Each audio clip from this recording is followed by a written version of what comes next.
Good afternoon. This is Takuma Matsuda from Takushoku University, Japan. Today, I'd like to present Japan's maritime cluster and its current status, focusing particularly on the Setsuji area, which represents a vital hub for Japan's maritime industry. First, it is my introduction. I'm studying or researching regarding container shipping and maritime cluster, and I was hired by Takushoku University since 2020, and I wrote some books regarding container shipping. So if you are interested in this book, please bought from Amazon or and other EC site. So let me introduce Japan's maritime landscape. As you can see, Japan's geographical nature as a nation surrounded by sea has made the maritime industry an integral part of our economy. This industry is deeply interconnected with regional economic development throughout the country. Of particular interest is the Setonaikai area, which serves as a crucial hub for maritime activities. Within this region, we see several significant agglomerations, with Imabari being a notable example. According to Ms. Hon's 2016 research, the agglomerations around the Imabari area represent what appears to be an original business cluster. A particular striking fact is that Ehime Prefecture has emerged as Japan's largest concentration area for ship owners. As shown on the map, the Setouchi area marked in red is strategically located along Japanese coastline, making it an ideal location for maritime activities. This geographical advantage, combined with the historical development of maritime infrastructure and business networks, has created a unique ecosystem that supports Japan's maritime industry. So, as you may know, overview of maritime clusters in general. A maritime cluster, as defined by Professor Michael Porter, well-known professor, is a geographic concentration of interconnected maritime businesses and institutions. These clusters create synergies and drive innovation through cross collaboration and competition. So, originally, cluster definition is geographical and regional. So, Setouchi cluster is near to original definition of cluster. But in Japan, we grasp cluster as regional and national. I sometimes use both meaning of maritime cluster. Next slide is overview of maritime cluster in the world.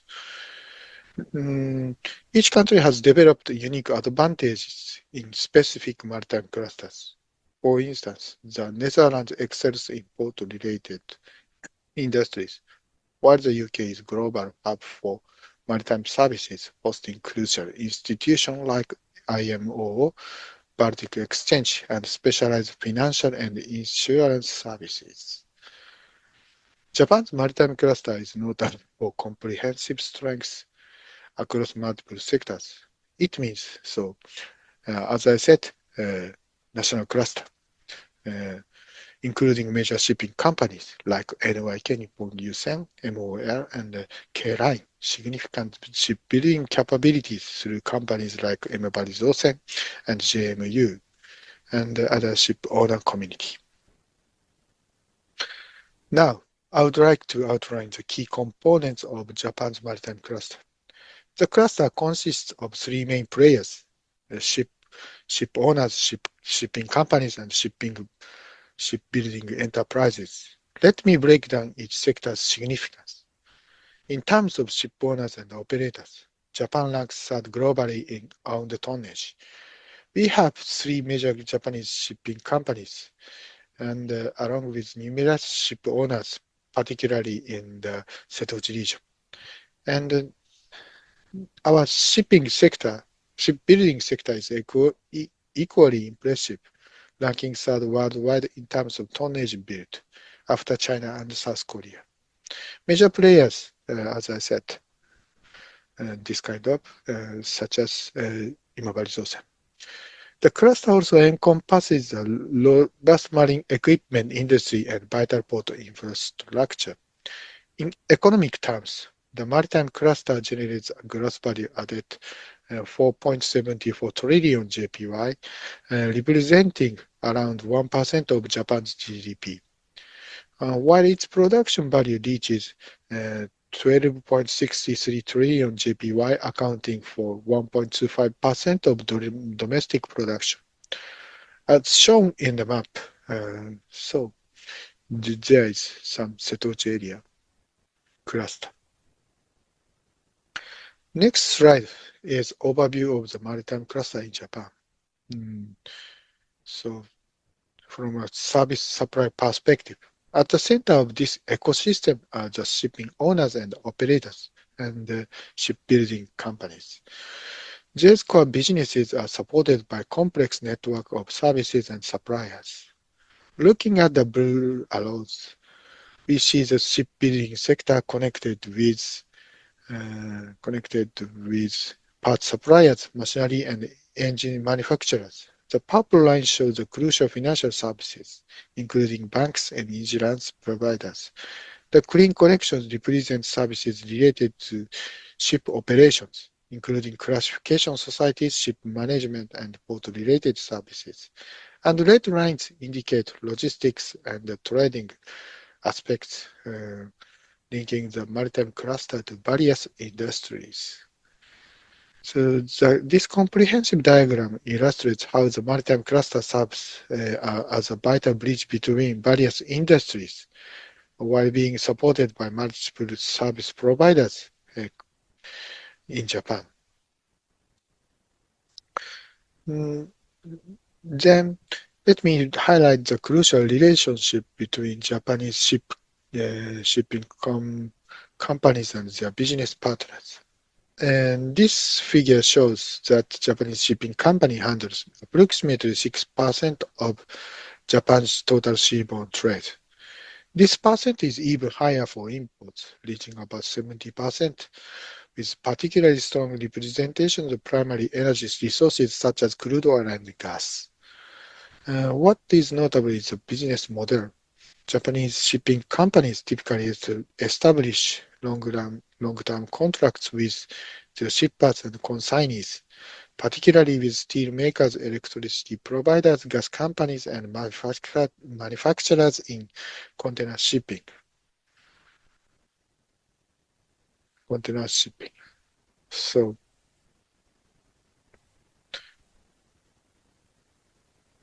So next we move on to the next slide. Now I'd like to demonstrate the significant economic spillover effects of shipbuilding in Japan. Specific example. Let's consider a case where a Japanese shipping company orders 3 LNG tankers from Japanese shipyard. Each LNG tanker is priced at 90.8 billion JPY, and when we analyze the economic impact using input-output analysis, we find a remarkable multiplier effect of approximately 3 times the original order amount. Let me break down these numbers.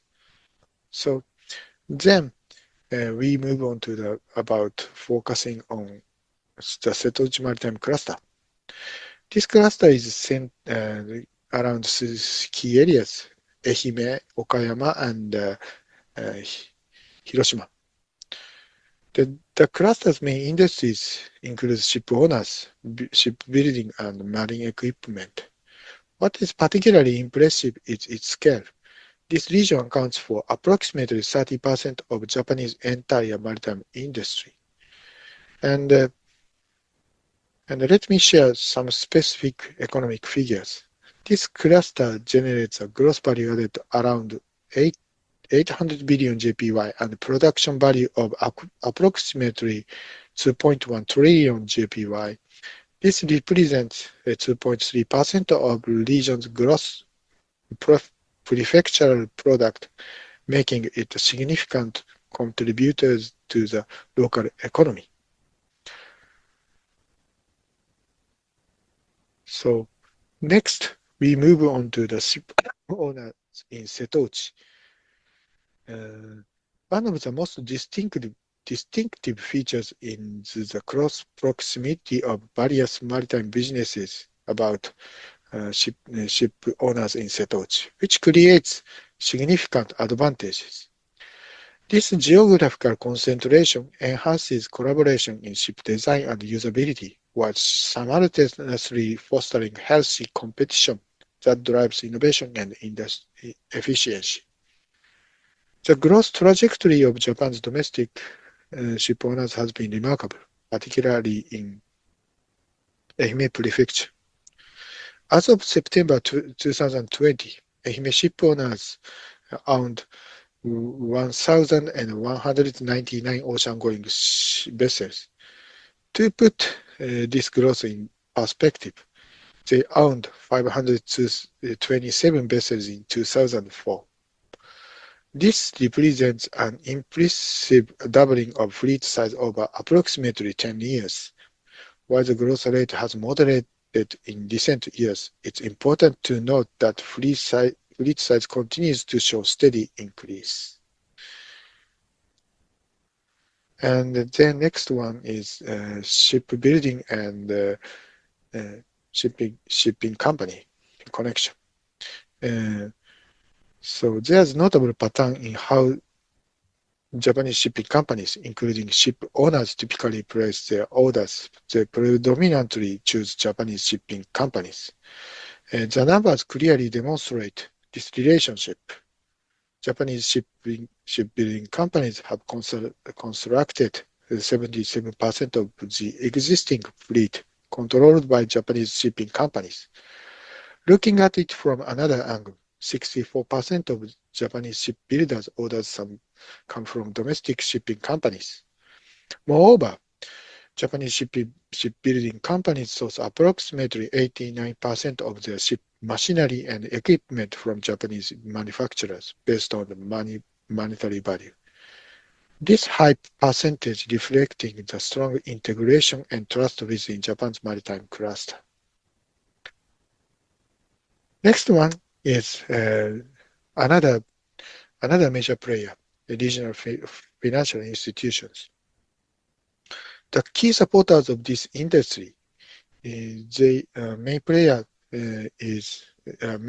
are Iyo Bank, Ehime Bank, Hiroshima Bank, and Yamaguchi Financial Group, and so on. These institutions provide essential services, including ship financing, market information, and facilitate personnel exchanges. Looking at the specific lending figures as of December 2023, we can see the scale of their commitment. The banks have been expanding their specialized departments to better serve the maritime sector, reflecting their deep understanding of the industry's unique characteristic and needs. Next one is this cluster is constitute of some main players, but ship owners' business has been changing in recent years. So first, there's been a notable increase in ship sizes, with Cape-size vessels becoming the new normal. Second, we are witnessing an important diversification in ship types. While ship owners previously focused primarily on bulkers and container ships, they've now expanded their fleet to include oil tankers, chemical tankers, and product tankers. Some ship owners have been taking the significant step of acquiring VLCCs. Another key trend is the strengthening of BBC. This shift represents a move away from traditional operating models. And additionally, we are seeing significant expansion in business with overseas operators, including more global approaches to maritime operations. So this kind of trend affects the transaction in the Japanese maritime industry are on the decline. For example, regarding domestic procurement of ships by Japanese shipping industry, we've been declined from 95% in 1995 to 87% in 2016.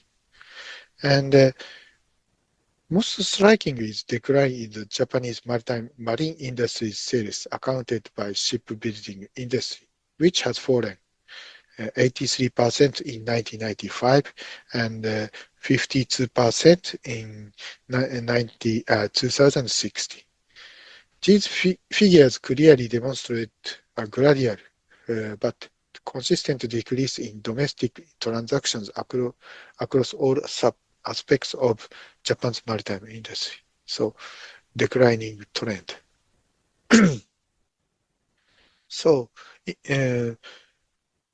Japanese government. So, Japanese government. So, would like to promote Japanese maritime cluster. So, and they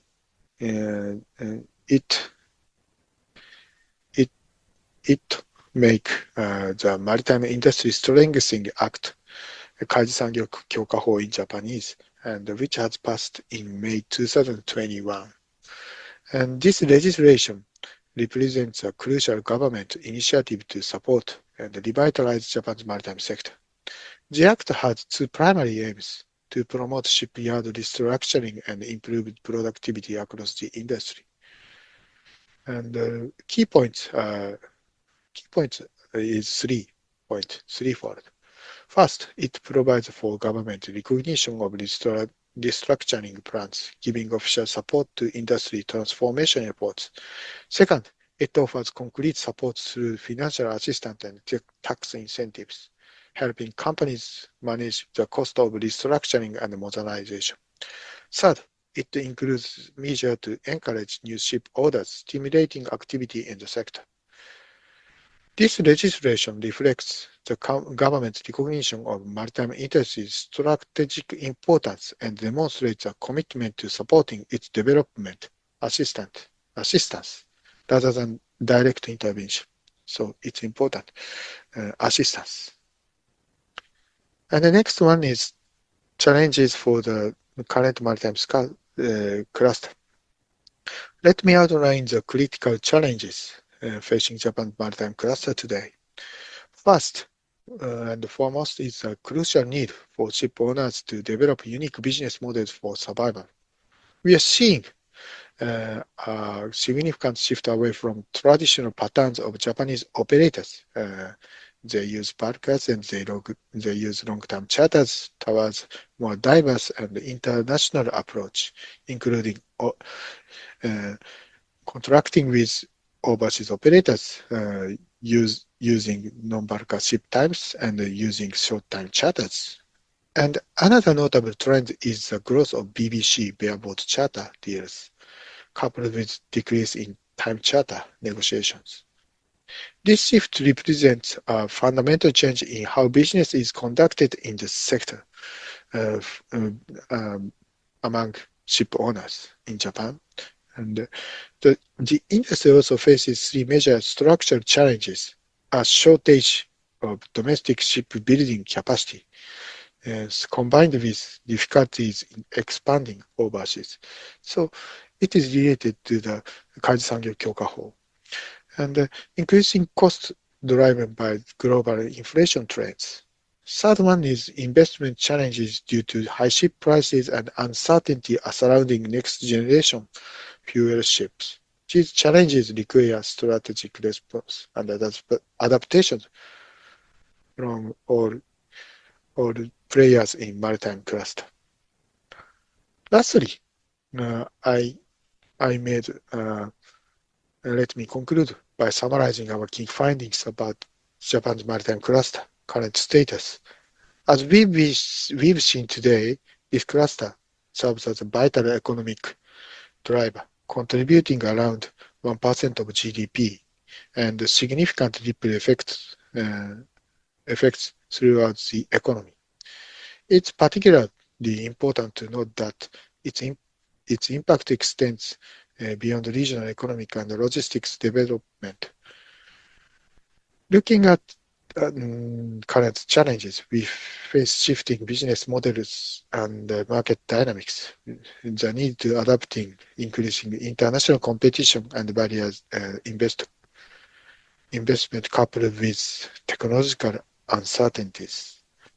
And we identified three critical directions: strengthening government assistance without direct intervention, focusing on technological innovation, and developing sustainable growth strategies. Thank you very much for your attention, kindly attention.